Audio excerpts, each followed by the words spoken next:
Comment trouver du sens dans le monde d'aujourd'hui?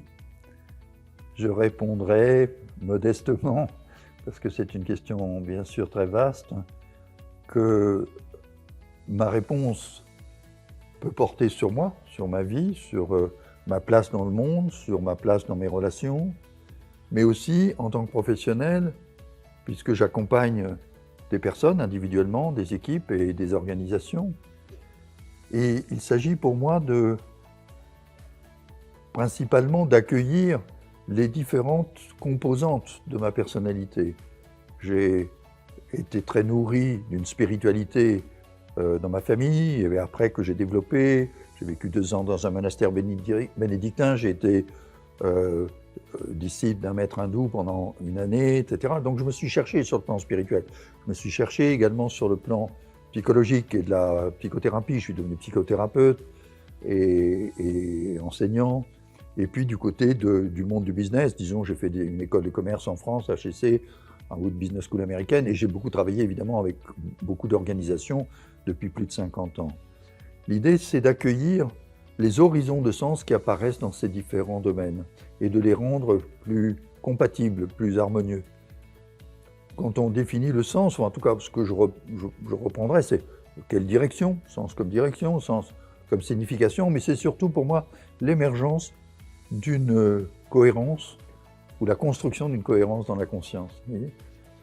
Et donc pour moi, dans ce monde très chaotique où on a vu notamment tous les échecs terribles du XXe siècle avec les guerres, les massacres, etc., la question de la sagesse des modernes que reportait dans un magnifique ouvrage Comte Sponville et Luc Ferry, en disant que les traditions, les grandes idéologies, les institutions, etc., n'offraient plus ou n'avaient plus le poids qu'elles avaient autrefois. Comment trouver une forme de sagesse, retrouver le sens?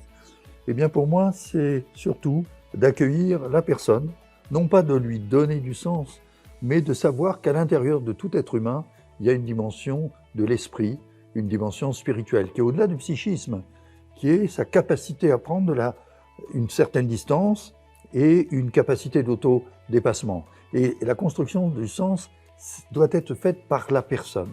Et donc, suivant que l'on est accompagnateur, que l'on est chef d'entreprise ou que l'on est soi-même dans une organisation, eh bien, il s'agira d'identifier les différents niveaux d'identité dans lesquels on est, son métier, son appartenance à l'organisation, son job lui-même, et d'y intégrer aussi ce qui est essentiel de sa vie privée, sa vie psychologique, sa vie spirituelle, sa dimension existentielle. Et comment chacun des niveaux de sens, ça peut être mis en cohérence. Vous voyez? Avec cette petite image que tout le monde connaît, mais qui est très belle, je peux agir et tailler une pierre et dire, ben voilà, pour moi je suis en train d'agir et je taille une pierre, et puis je peux dire, je ne taille pas une pierre, vous voyez bien que je construis une communauté, vous voyez bien que je construis une entreprise, peut-être que je construis une cathédrale ou une mosquée. Donc on peut, chaque être humain a besoin de trouver du sens qui est en fait une forme de rêve. Voilà, et c'est ça qu'il s'agit de permettre à chacun de créer individuellement et évidemment collectivement dans le monde d'une organisation, qu'il y ait une compatibilité entre ces rêves. Voilà ce que je proposerais.